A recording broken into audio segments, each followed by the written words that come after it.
How you doing today? I've been meaning to record videos for quite a while um,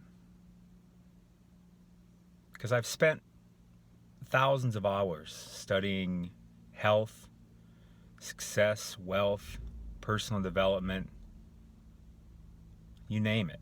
Anything about living an actual full, happy life, having everything that you want. And I'm sorry, I'm just distracted by this over here. Can I turn this thing around? Apparently not.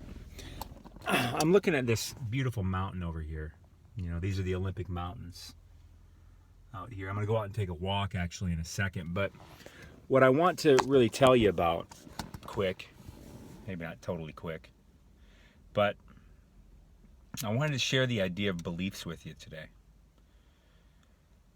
Yesterday, well, not yesterday, it was a few days ago, I was walking around downtown Seattle and I heard this guy, early 20s, this Bentley drove by, this nice Bentley.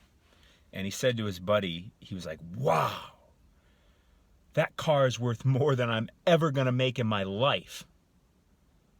And I just heard that because I was just waiting at a stoplight to walk across the street. And I was just thinking, wow, he believes that's true. And to him, that is true. And I just think that doesn't have to be the truth because his belief said, hey, I am never going to make more money than what that car is worth. I don't think he even believed from what he said, I'm not even going to make as much money as that car is worth. Now, why does he think that? Why does he think that? Believe that? I don't know. Probably mostly because of the people he's around and stuff like that. And I can completely relate. I mean, I'm from rural South Dakota. Grew up below the poverty line, but it's not a real expensive place to live, so you still live okay. But I'm not used to being around people that know how to make money or anything like that. At least I didn't used to be around those people. But now I'm almost exclusively around people like that. And I just wanted to say to the guy, you can have that car. You can make much more money than what that car is worth. Actually, that car is an investment. It's a terrible place to put your money, but you put it wherever you want.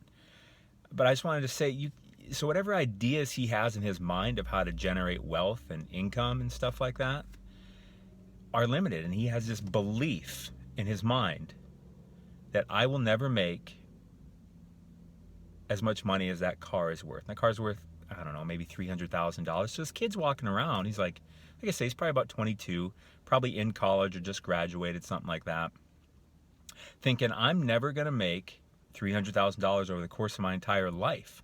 Now, that to me, that's absurd.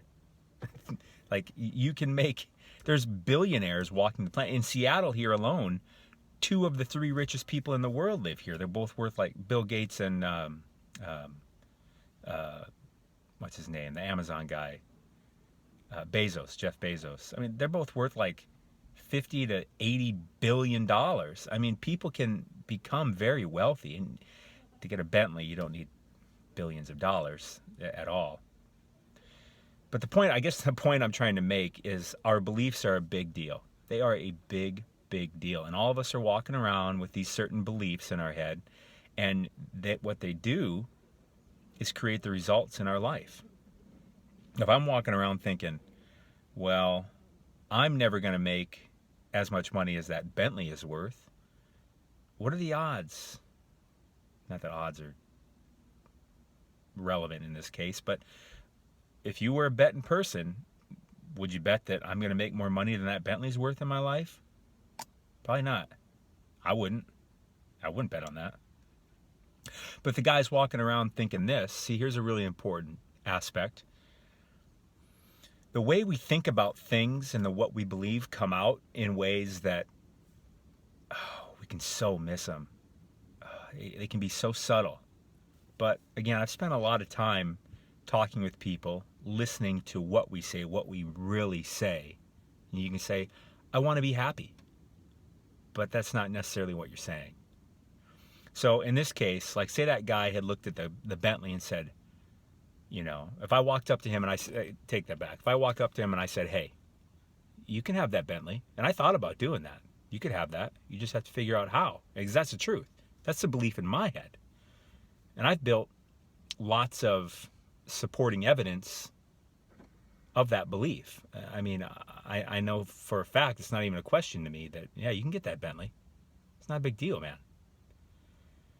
I wouldn't put my money in a Bentley or some expensive car because it's like, why would I spend $250,000, $500,000 on a car? I mean, it's just not, personally, it's just not worth that to me. It's just a car to me. I'd much rather spend that money on buying another property or something like that. But I just wanted to say to the guy, you could have that. You just have to figure out how. And, you know, but I've learned, I'm not going to walk up and say something like that to somebody, because I've learned to help people that want help. And maybe he does want help. I don't know. But I found that most people don't, even though they'll say they do. We're all like that, seriously. We're crazy. But if I had said that to him, hey, you can have that Bentley, and he may respond like, how could I get that Bentley? You hear that tone? Or he could say, how could I get that Bentley? How could I get that Bentley? You hear the differences? How could I get that Bentley? How could I get that Bentley? Now, I just said the same exact sentence, word for word. But did I say the same thing? No, I did not say the same thing. One, how could I get that Bentley?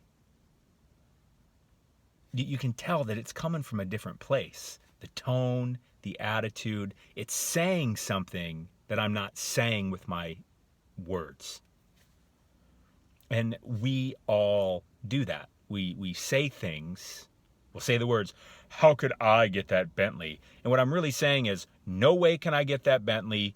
I don't believe it. You tell me it. I'm not even going to believe it. No way can I get that Bentley. That's really what I'm saying when I'm saying, how could I get that Bentley? Like, you're asking a question, pretending like you're looking for an answer. But no matter what I say to your question, when you say it like that, you're not going to listen.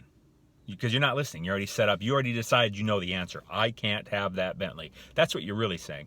How could I have that Bentley? You're saying, I can't have that Bentley. Shut up. But the other one, how could I get that Bentley? Is like thought. There's actually a little opening of belief, like, I wonder, could I get that Bentley? Could I? Wonder how I could do that. It's a completely different place to come from. Completely different. And there's answers to that question. And you'll be receptive to the answers of that question. So our beliefs are a big deal. If you believe you can't get a Bentley, or whatever car, or whatever thing, or whatever happiness, first of all, you got to figure out what happiness even means to you. It's just a general broad word. You'll never get happiness if you don't decide what that means to you. But how could I get that Bentley? And answers start coming. You start getting ideas. And as you're just starting, it's like there's a lot of probably self-doubt and lack of confidence because you haven't really done things yet. But, I mean, it's not that hard. Like, people sell Bentleys. So, okay, well, where can I get a Bentley? From Bentley or a dealership. Okay. Well, what are the ways I can get a Bentley from the maker or the dealership? Well, I can pay them money. Well, I don't have that. What else could I do that would be worth them giving me a Bentley for? That's a magical question. That is a magical question. And there are lots of answers to that. You just have to provide something of value that they believe it's worth giving you a Bentley over. You don't need luck. There's no such thing as luck. There's not. Luck is a misunderstanding of how things work.